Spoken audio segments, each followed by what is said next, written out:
One, a two, a one. It's time for the Better Horses radio show. So let's saddle up and ride as we explore the Western way of life, horses and cows, family and friends, a relationship with the land, and a relationship with God. It's all here on Better Horses Radio. Now let's hit the trails with the Better Horses team. And you are dialed into Better Horses. I'm your host, Ed Adams. And I'm Merle Arbo. And together we're going to bring you the big hitters of the equine industry and putting them on this show. Merle, how are you? I'm doing good. I'm cold, but spring's right around the corner, I'm told. Should we brag that we're broadcasting from the heartland of America at the Kansas City Chiefs hometown? Well, it is a good place to be right now. Everybody wants to be from Kansas City. So we're born and raised, or I was. You're kind of a transplant, I guess. I am. But you know what? I am a fan, and we are trying to lobby Susie Arbo to come back with war paint. So as you're shaking, I don't think that's going to happen. But maybe if we get the Super Bowl for the third time. It was a lot of good fun, over the years. Okay, well, coming up, and thank you for joining us here at Better Horses. But I got to tell you, we've got a great lineup coming up. We have Dr. Dylan Luter. He's a clinical professor at Kansas State University College of Veterinary Medicine and the Equine Performance and Medicine Surgery Department. And we're going to talk about all legging up your horse in the wintertime. Ed, also joining us today is Dennis Raucher, a second-generation horseman with a rich background in the livestock industry. From his early days in Massachusetts to now in Mount Vernon, Missouri, Dennis brings us a lifetime of expertise and passion for horses and cattle, and he's going to talk to us a little bit about heritage livestock. So let's hear his story. And it's interesting that, if you've never been to an auctioneer, and for horses, they can be a little intimidating, and it's nice to have Dennis come on board and kind of walk us through it. They're very intimidating. And, I think any sale is only as reputable as the people run it. And so it's interesting to talk to Dennis a little bit today and find out about how he does that. In heritage livestock, you're right, they're one of the best. So it's great to have them on board.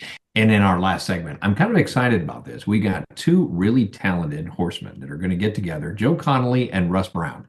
Now, these two guys, Merle, have had a tack store in their lives forever. And Russ Brown and Joe Connolly are going to get together, and they're going to provide Central State tack. And you know what? That is going to be something that we're going to learn a little bit about, not only just bits and bridles and saddles, but the importance of tack on horses. Looking forward to talking to those guys. But before we get started, let's throw it over to our very own Mark Alpold. And you know what, Mark? We're slowly getting back into the thick of things. Well, Ed, thanks. Good to be with you and the team here once again. Another holiday shortened week. But you look back, and 4 out of the last 5 weeks have been shortened by either a holiday, Christmas, of course, and then New Year's. The Carter funeral and a day of mourning, certainly well-deserved, and hopefully we took in some of the events of that day. But also trade stopped for a day there. At least it was on Wall Street. Now the CME Group did trade that day. Interesting, but did close early. And then, of course, this week, Martin Luther King holiday here on Monday and the inauguration. Just a couple of things, the new administration taking over here just a few days into the new administration, and does it really matter your political preference? I think it's refreshing to watch an inauguration. We get what I call the refresh button. We get to hit the refresh button every 4 years in this country if we choose to do so. A rarity, of course, that the incoming president did not serve successive terms and came back in after a break of 4 years. So continuing to watch that. And, the inauguration held indoors. It was cold, as it is in a lot of areas of the country here even today. It continues here, but we know it's going to warm, but unfortunately slowly. But watching the inauguration in the rotunda indoors because of the cold, I think really was pretty inspiring.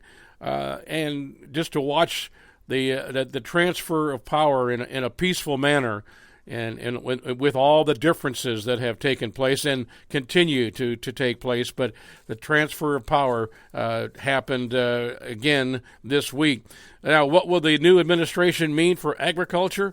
More importantly, for meats? Well, I'm not an expert. Obviously, that is to be determined, but Bottom line, I think I hear people talk about what the president is going to do for the economy. Bottom line, more money in the consumer pocket certainly has to mean better demand for products. That, buying a car, buying a house, but on a daily or weekly basis, buying food should help the meat market. Have a Cattle on Feed report after the close on Friday. And as always, that placement figure is going to be the important number to kind of watch in here. We look for near unchanged across the board, maybe a bit of a decline as far as placements are concerned. And watching the futures as we close things out here today, Ed.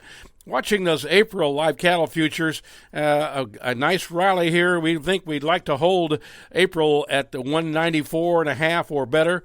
And looking at the March feeder cattle, write this number down, 264.5. Seems like maybe a long way away as we sit here today, but boy, as we know, it doesn't take much. This market starts to decline to lose $2, $3, $4 in just a couple of days. But watch those numbers. April live cattle, 194.5. March feeder cattle at 264.5. And with that, I'm Mark Oppold, wishing you a profitable week ahead. And thank you, Mark. We appreciate everything you do out there. Yeah, I think we'll slowly get up to speed here as the year goes on. And now, Merle, let's take it over to our professional horse trainer, our very own guy, Matt Jobe, talking to Better Horses Tip of the Week. Matt? Howdy, folks. My name is Matt Jobe from the C-Bar J Ranch in Windsor, Missouri. Thanks for tuning in to Better Horses today. Got a horse tip for you. Think about all the noisy distractions and things that happen around your barn. And so when you're training a horse, I like to expose them to everything. We have a 9-year-old little boy that's kind of like the Energizer Buddy times 3. And so he's always running and making noise, and his toys are making noise, and he's doing all kinds of things. I do not hide that from my horses. We actually just got a little colt in yesterday, weanling, and we're working with her. I encourage my boy to have fun, make all the noise he wants. We have a few farm dogs that are always running around barking. I make sure when I'm working this colt, I'm right in the middle of them. I do my groundwork in the middle of them. Don't care where the noise is, don't care what's happening. I want them to focus on me, get their attention on me. I want them to realize that all them noises everywhere that's happening, no big deal. And so I do not create a sterile environment. I want a noisy environment. And so I may take them to the mailbox with me. I may go out while someone's mowing grass, whatever. We use a leaf blower a lot to blow off our concrete in the barns and such. I'll be right there with my horse, working my horse, having my horses there. And so utilize the noisy distractions. Do not try to make a sterile environment. Now, maybe you've never ridden this horse before. It's going to be the first ride. Maybe the first couple rides is a good time to have a sterile environment, get up there, get safe, get the job done. But do not hide things from your horses, because someday it's going to happen, and you might as well have them prepared for it. So there's your tip for the week. Go out and work your horses. Thanks for watching Better Horses. And Matt, we appreciate you. You just can't work hard enough for these horses. And you know what, Merle, let's get this thing going. We're going to take a quick commercial break as we go to Dr. Dylan Luter over there at the Kansas State University College of Veterinary Medicine. I'm Ed Adams. And I'm Merle Arbo. And we'll be right back right after these messages. Get quality you can stand on. Hoof Grip is the proprietary formula that provides shock absorption for your animals with no ice buildup, slipping, cracking, or sogginess, making it the safest, most comfortable, and maintenance-free flooring on the market. Hoof Grip installs quickly and easily over existing surfaces, is easy to clean, and withstands extreme heat or cold.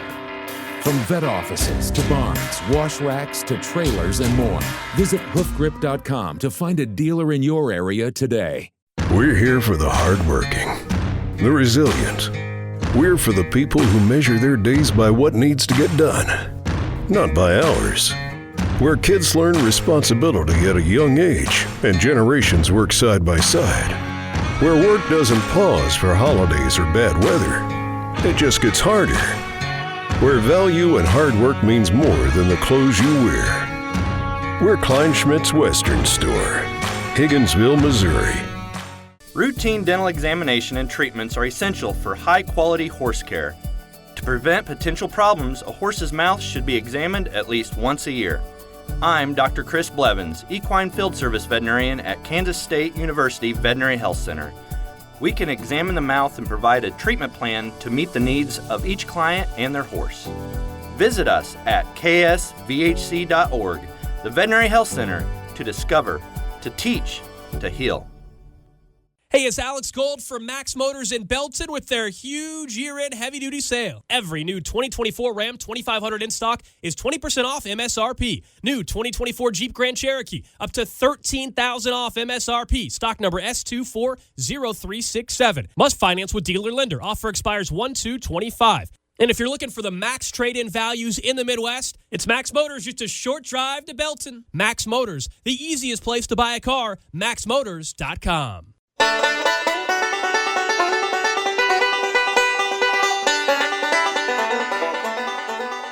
And welcome back to Better Horses. Thank you for joining us. I'm your host, Ed Adams. And I'm Merle Arbo. And as we promised, we've got the big hitters in for this radio show. And I am pleased to announce that we have Dr. Dylan Luter. He's a clinical professor at the Equine Performance Medicine of Surgery right there at Kansas State University College of Veterinary Medicine. Dr. Dylan Luter, thank you for joining us here at Better Horses.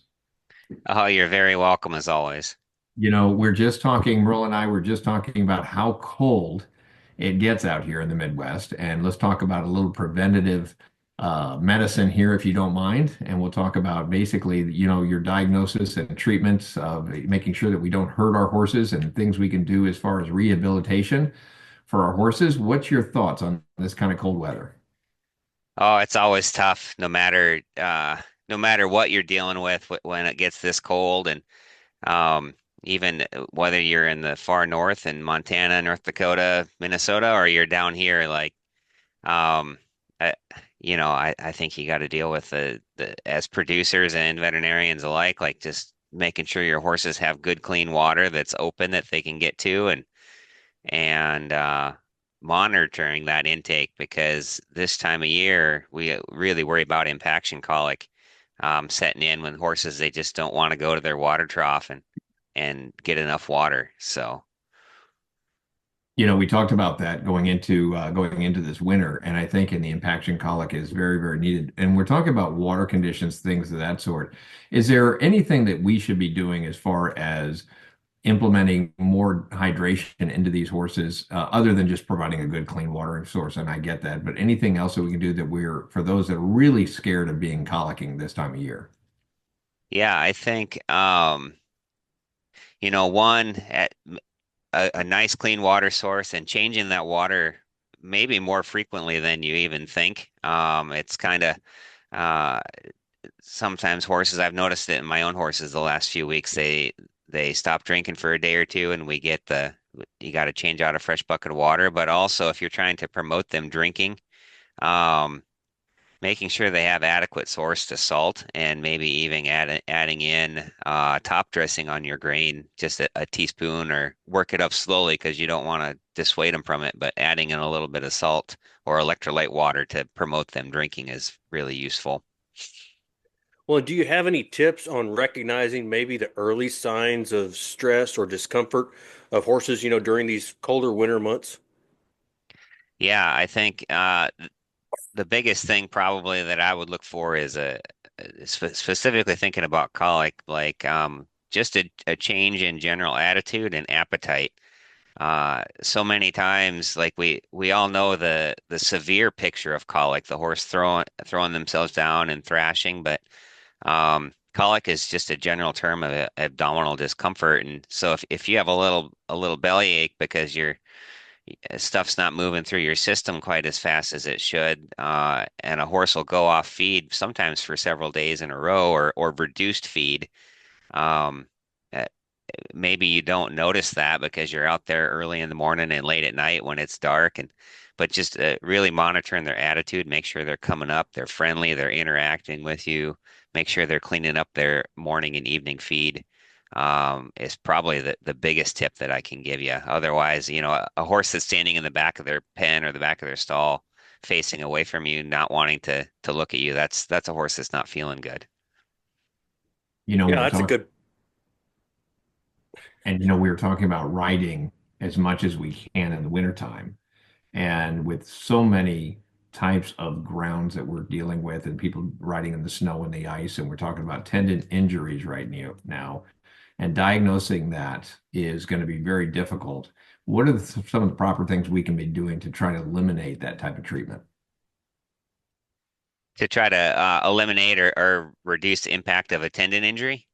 I think so, yes. Yeah, so yeah, I think you're exactly right. This time of year, if you're trying to get a horse back into some athletic condition, maybe they've coming off a layup and you're getting ready for a spring show.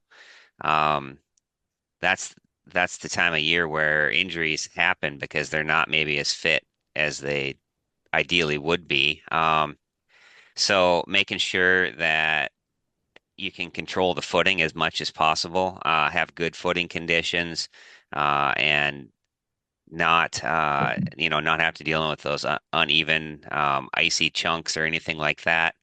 And then uh, if a horse does maybe slip or overextend themselves or step odd, um, just paying extra attention to any swelling or heat that pops up, and any mild lameness that maybe is going to happen, and either get that checked out sooner rather than later, or give them back off a little bit and give them some time to maybe a support bandage to see what that's going to do, rather than just kind of plowing on and ignoring a potential problem. So. Well, and Dr. Luter, I know some of my Florida friends, they have a general rule of thumb that they don't ride horses below their age. And, like if they're, for example, 35 years old, they don't ride below 35 degrees. Is there, I kind of like it. The older I get, the more I kind of appreciate that. But is there a certain temperature that actually horses probably shouldn't be worked? I know we've been in Colorado and been on some of those sleigh rides, and they'll stop and let the draft horses, like breathe and like, because they're worried about their lungs freezing from the inside out there. Yeah, I think I don't know off the top of my head certain recommendations, but being cognizant of those weather conditions, and I think the level of exercise too that you're going to ask them to do. Um, I'm from the Dakotas, and we've definitely been out there in the below zeros, trying to ride colts and stuff like that. But not maybe not going out there and loping in 20 below for 30 minutes. Maybe you're just going to do walk trot and work on your ground poles or something like that. I think that in my mind would be what I would look for. Otherwise, horses, I think they handle the cold a lot better than we do. Just because their body's so large, they produce a lot of heat, and they're made for it. So And that's something. maybe my opinion's wrong, though. I don't know. Totally agree with that because, blanketing horses, there's always a big conversation piece. But while we're in the winter months here, it seems like as boarding barns continue to talk to me, we seem to have more wounds than ever before. And I think it's because it's so cold and because they can literally get hurt very quickly with all the ice and snow and the hard fencing out there. When I talk about wound healing, when there is a severe cut, that need stitches and things of that sort. Is there certain preventative, or there are certain things we should do immediately prior when you're in those kind of cold conditions? Yeah, it's very challenging in the cold with wound healing because the probably the most important we can do is to do some wound cleansing and get those contaminants out of there. And when the water's freezing coming out of your hose and you don't have heat in your barn, it's really hard to do some daily cleansing or do some some hosing and things like that. So as you're trying to care for these wounds, just gently wiping them with a damp, clean cloth after they've, maybe you're talking about a horse that gets cut right away and you need to remove the debris. I think that's a nice, good alternative to versus just getting the hose out and hosing it down and then having the horse's leg freeze. And then later on, as you're dealing with the wound is healing and maybe it's starting to fill in and it's starting to get that goo, that exudate that you need to clean off, probably trying to manage the way that you remove that. So I think I'm a proponent of bandaging horses and protecting their legs from the environment. One thing that if that tissue doesn't have the appropriate temperature, if it's not warm enough, that's going to delay healing. And so I like to bring horses in and have them bandaged, and then change that bandage it depends on the wound, but every 2-3 days. Sometimes you can go longer, and just gently take away that exudate and put a new bandage on it. Are probably the two biggest tips I would maybe give for trying to find a happy balance between ideal and just trying to make it till the temperatures get warmer. Kansas State University College of Veterinary Medicine. We're talking to Dr. Dylan Luter. He's a clinical professor at the Equine Performance Medicine and Surgery Department. Dr. Luter, I want to thank you for joining us here at Better Horses. What is your day like in weather like this every day? You just mentioned you were out looking at horses right here, and you're still pretty active out in the field. Yeah, I'm fortunate mostly of my job now. I do go out in the field some, but most of my job is in the hospital. But we do go up to the performance center. It's a separate building, and so we'll go out and watch horses move for lameness up there, and then come back into the better controlled hospital to have some more warmth and cleanliness. But our field service clinicians, Dr. Blevins and Dr. Bassett, they're going out in these conditions, and if we're trying to see lacerations or give horses fluids, sometimes you're having to warm the fluid line with your hands inch by inch just to get it to go in. And I certainly don't envy their job. They do a great job, and try to come up with some creative solutions to do stuff like that. That is amazing. Totally appreciate it too. Well, also, we appreciate you coming on board with Better Horses. Hope to have you again. And above all, stay warm out there. Yeah, thank you. You guys too. That's good. All right, Merle, we are having more Better Horses coming your way. I want everybody to stay with us. And I'm Ed Adams. And I'm Merle Arbo. And we'll be right back right after these messages.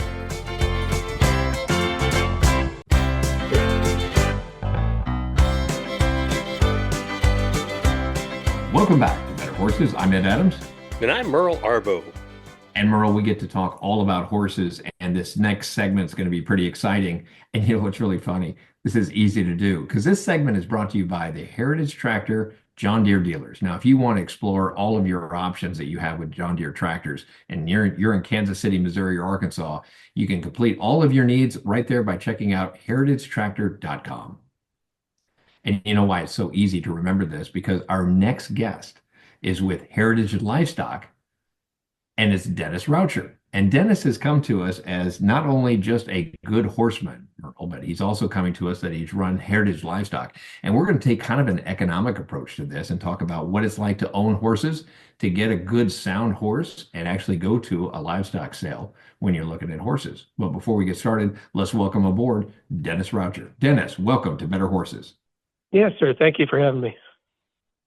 I think we filled that in pretty nicely. You are basically instilled in the foundation of horsemanship, and you have a lifelong career of buying and selling livestock. So really want to talk to you mainly about horses. I know you also dabble in the cattle side too, but we want to talk to you about some of the livestock auctions that you have and what it's like. And for somebody who's never been to a livestock sale and I'm looking for a horse, what do I look for and what can I expect? Well, our auctions, we will have everything from weanlings clear up to career, say, rope horses or ranch horses. And if you would just study our pre-auction promotion and look for the horses that the age and the training and the style of horse you'll want. And in our catalog sales, the owners' names and phone numbers will be right there, and you can check up early and see if that horse sounds like he'll suit you. And then to our auctions, we'll have the previews on the day before for skilled horses with a judged class for them.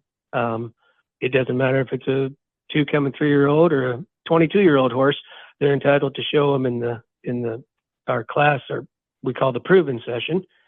And then there'll be a lot of other local horses and other skilled horses coming in, and you get a fair chance to see each and every one and talk to their owners at our sales. And Dennis, you have a combination of choosing the horses that come in on these sales. So you have to have a very strong relationship with those trainers out there. Actually do. It's been a long time coming, and see, we're second generation, and everything from hunters and jumpers to the rope horses and the ranch horses, and about every, not saddle seat and not gaited horses, not too much of the real exotic breeds, but any horse that actually does something for a living, we're pretty well experienced in them all our lives, my kids' lives, and all. We've all ridden horses, and what I call upgrading, just an economic term, but teaching horses a little more, making them a little more user friendly, exposing them to a lot of things, a lot of keep their feet moving, and the soundness and the horse's physical abilities comes first, and then we will form them to fit whatever they're going to need to do when they leave us. A lot of our horses go to the west and go to the mountains and go to ranches, and a lot of horses go to the east, and they have to just stumble around indoor arenas giving riding lessons and jumping jumps. And as long as the horse has a dignified life and we're making a living, I'm all in. Well, and Dennis, you co-founded Roucher Brothers Auctioneers. What's the story behind that?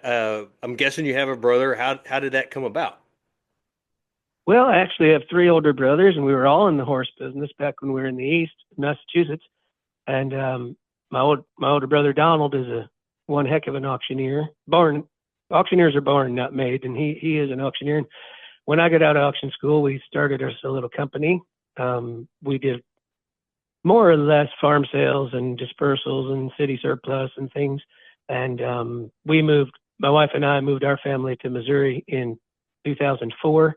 And my brother Donald keeps that Roucher Brothers Auctioneers name in his company in Massachusetts.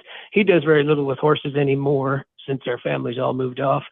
But I've had him here to do our auctions before. And lately I need to use more established horse auctioneers in our auctions. The Roucher Brothers Auctioneers is still an entity, and it's a good company, but it's back in Massachusetts, no longer in Missouri. And if you're just joining us, we're talking to Dennis Roucher with the Heritage Livestock. And Dennis, you have auctions coming up as soon as February 15th over there at the Lucky J Steakhouse in Carthage, Missouri. There's another one April 11th, 12th at the Heritage Livestock Spring and the catalog sale, and that's going to be in Parsons, Kansas.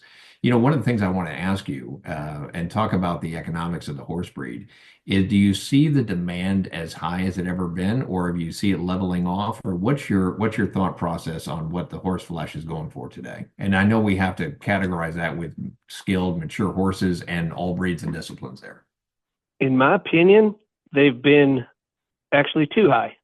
We've lost some of our fun trail rider people and the amateur owner type person. I mean, horses have gotten so expensive, but the horses that have gotten most expensive, these futurity horses and horses that have just millions of dollars waiting for them to earn and win in the roping and the cutting and the barrel racing and all those, I guess justice is served with them. They actually go earn it like thoroughbreds and race horses. I think that's a fine situation. I mean, if you can afford those babies and get them up to competition age, I think it's a great thing. I do think the average just family horse has gotten just absurdly expensive, just like milk and eggs and cars and trucks and tractors. I think it shall level off shortly, but the better trained, more physically able horses that we try to have at our auctions to sell to horsemen, people have a use for them rather than just take them home and look at them. I think their prices are fair. Our top 35 horses at Parsons Livestock in November, when people are supposed to be getting rid of horses, our top 35 horses still averaged like $10,500 a head. Some were 2 and 3 year olds, and some were teenage plus horses that had jobs. I just hopefully it levels off on the just ordinary, say, children's horse, you know. Well, and Dennis, on that note, you know, can you tell us, maybe there's some listeners out there to Better Horses that are thinking maybe they've always done a private sale, what are some of the advantages to, an auction format? How would you tell them to prepare their horses for success at an auction? Can you kind of walk us through that a little bit? I do. Well, I can tell you exactly what I tell every consignor. I want a horse, and I'm selling the owner and the horse. So if you think, your name's along with the horse. If he's a horse you've made, I've had several young people in the past 10 years say they want me to come look at their horses and make sure they're the quality we want at our auction. And that came unsolicited. I was thrilled to hear this because most people are terrified of auctions. And then there's people saying, I want to make my name in your auction. I want to get seen. I know you have buyers from New England to California. I want to make my name in your auction. And they have. There's some young people, old people too. People call me, when's your next sale? Does so-and-so have a horse in it? Does this person have any horses in it? And it's worked very, very well. I tell them all the same. I just want the horses physically fit. I want their teeth done. I'd like them vaccinated for fluid rhino and strangles. You please do not clip them. Don't sprinkle glitter on them. It's not a foo-foo auction. It's a horse auction. Stay clear of the glitter. Oh, I'm telling you this. Welcome to my world. And people have to know they're bringing their goods and they're getting compared to some other horses, hundreds of other horses. And water always finds its own level with people or horses or anything. The people, I get in trouble for playing favorites with some of my clients. Well, yes, I do play favorites. That guy's always got a wonderful horse. He's humble as heck. He won't say a word. I have to do all his talking. And everybody who buys his horses 3-4 times a year at my auctions, his produce, his product he's made with his hands, they always want more of them. Yeah, I'll play favorites for that, man. The guy that comes flying in out of nowhere with a shiny one that doesn't behave very well when the people buy him and get home, or actually limps or does something drastically wrong that I'm responsible for, I ask them to never come back. And so far it's working very well. We've been having 200 to 300 horses at Parsons. The auction at Lucky J, I want it to be more of an elite situation. I want horses that are coming off of very top respected people, and it's working well. I'm very, very proud of the horses that are offered in that sale. They'll have all night the night before to watch rope horses work, the buyers. The sellers will have plenty of chance to show their horses at their best or their worst. It's live. It's live critical competition. Sure. The following day we'll start previewing in the morning. It'll be organized time schedule, but very casual. If people want to come and look and talk, and it's up to the discretion of the owner if they'll let other people try their horses. But in an essence, in our situation, we actually, I don't know how to say that, not that they're unwelcome, but absolute beginners, never owned a horse, don't know how to pet a horse on the face.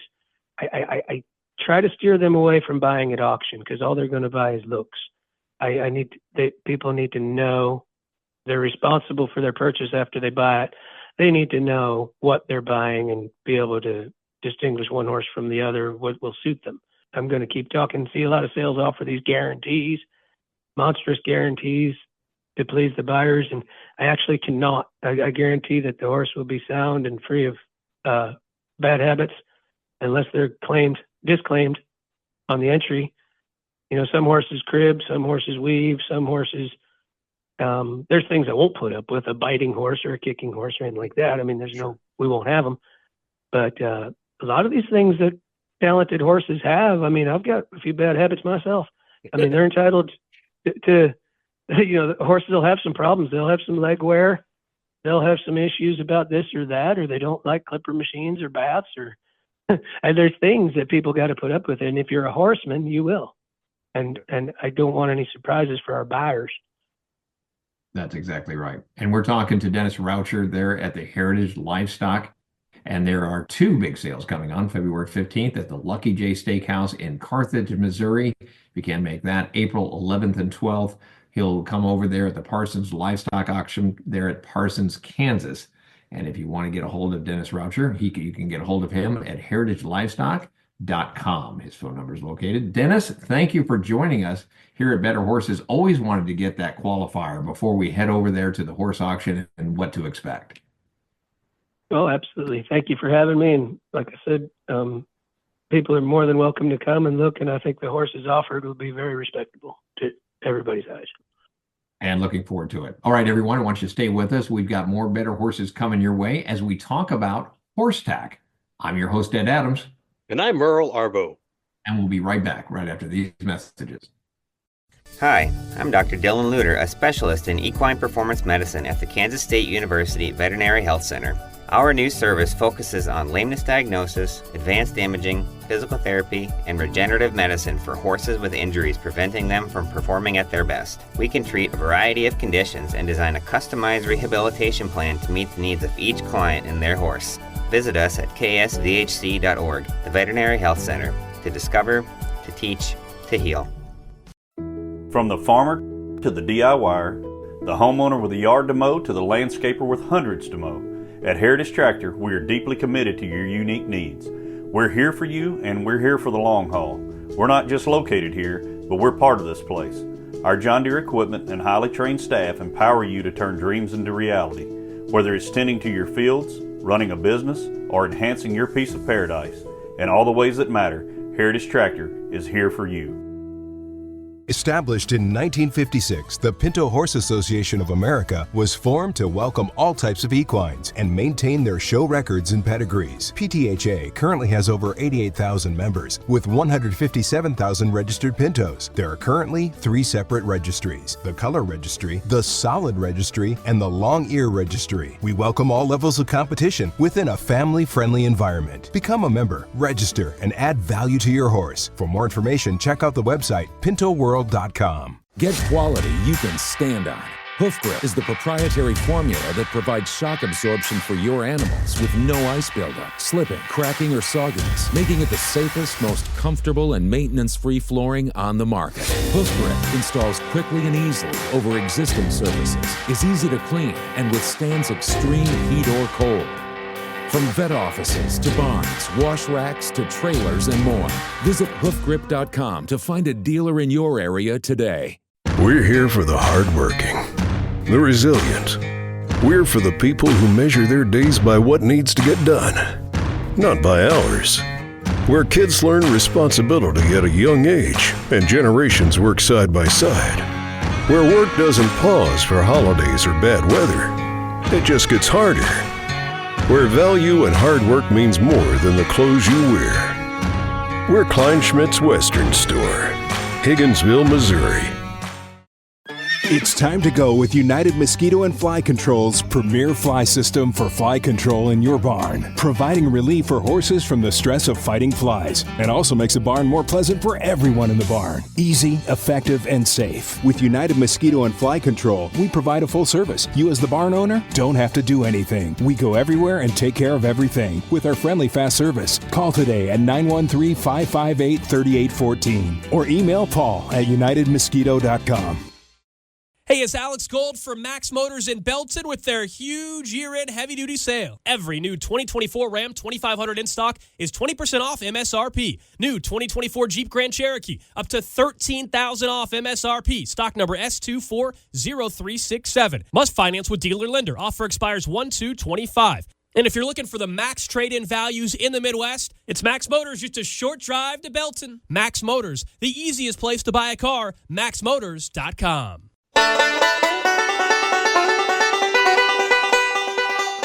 And we are back, and you're listening to Better Horses Radio. I'm Ed Adams. And I'm Merle Arbo. And you know, Merle, it was exciting to talk about the auctions of horses on our last segment, but we get to talk about tack this time. That's very important if you want your horse to stop, you know. And 2 very talented guys in the horse industry that, quite frankly, just have fun in the horse industry. Joe Connolly and Russ Brown. And these guys have a lot of history when it comes to tack and when it comes to the performance of riding. And Merle, you've been with these guys for a while. Yeah, and something's really neat is these guys have teamed up and they've formed Central States Equine. And we get to talk to both of them. And Russ Brown is with R-Bar B, and Joe Connolly also had his own company in the performance horse world. Let's welcome aboard Joe Connolly and Russ Brown. Gentlemen, welcome to Better Horses. Thank you. Thank you very much. And Joe, we're going to start with you, and we're going to talk about basically the importance of tack and the ability and the availability of bringing this to the front users that really do need a lot of help when it comes to the world of horsemanship. Joe, you've been in it for a while. Why the Central State Equine, and why bringing this forward, and what's the benefit to the end user? My wife trains horses, and in the Kansas City area, you guys had her on here a couple weeks ago, and I've seen just people that come into her business and going to horse shows and events around the Kansas City area needing better end tack, not stuff that you just buy at the sale barn. And I really like trading tack and kind of specialize in the handmade stuff, the bits and the spurs, good leather, work together with Russ on the saddle deal. And we formed Central States Equine because I don't keep a whole lot of inventory. Russ keeps a lot. We work together, kind of surprises everybody. We just want what is best for the horse and rider. And I get to go on the road with my wife and show horses and take quite a bit with me when I go to the horse shows. You know, and bringing on board the next gentleman we're going to talk to, his name is Russ Brown. Now, Russ has also a shop called RBRB in Topeka, Kansas. He works with it with his wife, Dina. And Russ, you, as Joe mentioned, you carry a lot at your Western store, over 450 saddles in stock with lifestyles in the Western clothing industry. Putting together the next level of tack with Joe, this is something that's fairly new for you, correct? With the custom, the handmade bit and spur stuff, yeah. I mean, we've always kind of had a pretty hard line for the quality of stuff that we'll put in the store. We've stayed away from the lower end price point stuff and tried to make sure that we were providing quality tack that'll hold up and do the job. We're 27, 28 years in at this point, and we've learned a lot. We've gained a lot of customers through the years, and I don't know. I like to see horses and people excel when the right stuff comes together. Well, and I know you guys just teamed up for your very first Facebook Live event, tack auction, and you've got an online auction going now, I believe. I think this is really great that, for me especially, like, I don't always have the time to go sit at an auction for 5, 6, 7 hours, but hey, it's no secret, I love a good handmade bit or handmade spurs. Can you tell us a little bit about what inspired you to start this and how you came about, Central States Equine? It started with actually an auction that Russ had probably 2 years ago, and we left that and kind of wanted to have our own. It was more maybe older stuff, collectible stuff, and we do still get some of that, but we wanted to get modern day makers and their stuff together and offer it to the public, and to educate the public that them handmade bits and spurs are good and just high quality tack. Like, we're not getting that. We're not going to accept that tack in our stuff that's not going to have value a year down the road. Like, Russ has done a great job. He said with his line, them saddles are top quality, and we want to match it with the bits and the spurs and stuff like that. Now, Russ, you're a big proponent of the Equifest. It's coming to Salina, Kansas, March 21st through the 23rd, and there's a special event that you and Joe are going to put together. Yeah, so obviously we've been a big proponent and a huge part of Equifest for, I don't know, however long Equifest has been, pretty much. Equifest actually wanted to put it together, and Joe and I, because of Joe's connections more so than mine in the bit and spur world, and then I've just got a good reach. I mean, we've got a great Facebook following and all of that, so we've got a nice reach. We wanted to get on board and make sure that they had all the resources necessary to make it a success. And we're super pumped about it. It'll be an opportunity for people that maybe don't normally get to see true handmade custom stuff, and they'll get to see some of the finest in the country. And Joe, I'm going to pick on you a little bit, and I know what you offer, but there's a lot of people out there that might not know. So I'm a big Letchworth guy. I love a Letchworth bit. Like a Mayhew's, the Baldings, all that. Can you explain to our listeners maybe the difference between those handmade bits and, let's say, a Reinsman bit or something you go buy at Tractor Supply? First off, them handmade bits are made by people that understand the industry. They're going to be balanced. They're going to ride good. If they're not going to ride good, then people aren't going to make them. They're not spitting them out factory made, where if one doesn't work, they don't care. It's still making money. Them guys that are making these bits, they want them to ride. They hold their value forever. I mean, you can buy a lot of bits at Tractor Supply for $30 to $50. And when you're done with them, they're going to bring $5 or $10. So with them handmade bits, they're holding their value like tremendously. And your horse, you're going to get the best out of them. I remember years ago, like I thought, okay, well, $350, $400 for a new Letchworth was a lot. But then now you look on these auctions. I mean, these things are going. They're works of art. I mean, they're going for record prices in my mind. Yes, I mean, they are a work of art. I mean, there was a maker, Billy Clapper, that just passed away in September, and that guy's stuff is bringing from $6,000 to $15,000. Wow. They sold one last week for $17,500. I mean, and that's a bit you can still go ride in today, but it's no different than a painting in your house. I mean, it's a piece of art, and there's going to be a lot more of them guys come up. Yeah, continuing this conversation piece, do you feel that the average rider does not put enough emphasis on the bit in which they're using within their horse? Yeah, and it's a combination. There's a lot of people that don't need a lot of bit. I mean, that they need to get some help from them horse trainers to pair up which bit they need. I mean, don't just buy the first one because it's cool looking. Exactly right. And if you're just joining us, we're talking to Joe Connolly and Russ Brown, two gentlemen that are starting a tack store called Central State Equine. And Russ Brown also going to be there, and Joe Connolly will be attending the Equifest of Kansas, and that is going on in March. And gentlemen, in doing this is kind of like embarking. Russ, you've kind of mentioned it before. Let's tack into it. You just enjoy this industry, and you have a reputation of just helping everybody all the time in this industry. Do you see the economy and the horse industry growing? Do you see new people coming in? What's your thoughts as far as the equine industry? Yeah, absolutely. I think our industry is here to stay. I feel like there's new people coming in all the time. Absolutely. And as people get older and retire, do other things and sadly enough, exit the industry as well. But man, it's alive and well and strong. And there's just something, the old saying about there's something about the outside of a horse that's good for the inside of a human. It holds 100% true. And so long as we're still breathing, there's going to be plenty of us that believe that and love our industry. And it's just, I don't know, it's just a great big family. Well, first of all, we want to appreciate you guys for joining us here on Better Horses. We're going to wish you all the luck in the world. And Joe and Russ, we want to thank you for everything you're doing in this industry. Gentlemen, we hope to have you on board, and we wish you all the best there at Equifest. And we hope you have the very, very successful career there at the Tack Gear. Thank you. Thank you very much. And special thanks to Joe Connolly and Russ Brown for joining us. Merle, just the importance of tack, we cannot stress enough. And these two guys, we can get a hold of them on Facebook, correct? Yeah, if you want to find out any more information about what they were talking about, they have a Facebook page, Central States Equine.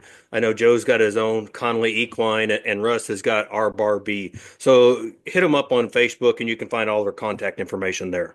And that's so important. You can also check them out at Equifest of Kansas, and they're going to be in Salina, Kansas, March 21st through the 23rd. And Russ at the RBRB is a very big player at that program, and he can provide all of the saddles, tack, and equipment that you need for horses. And with that in mind, if you've missed this show for any reason, you can always pick us up on podcast. So if you're riding, or if you're doing your chores, or if you're cleaning stalls, Merle, everything we have to do, feel free to listen to Better Horses on their podcast, wherever you get your podcast. Chopping ice, unthawing water buckets, whatever. Also, the winter edition of the Better Horses newspapers is out, and it's full of a lot of great tips for horses and riders alike. I love that because you don't have to look at your phone. It's actually a real newspaper. One of the few left. Feel free to subscribe that by checking out betterhorses.com. And you know what? If you haven't heard about it, we also have a television show. Very excited to announce that we're airing on RFB, the Cowboy Channel, and streaming on Equus TV. Ed, before we go, I'd like to give a special thanks to our team behind the scenes, our radio producer, Brianna Johnson, our TV producer, Kelly Creech, and of course, all of our great sponsors. Naturally. And you know what? We'd also like to thank you, our listeners. And you know what, Merle? That wraps it up for this week. And I want to tell all of our listeners out there to be good buckaroos and buckarettes. Mind your mom and dads and be brave, but don't take any chances out there. Until next time, I'm Ed Adams. And I'm Merle Arbo. Happy trails, and always ride for the brand. Sorry.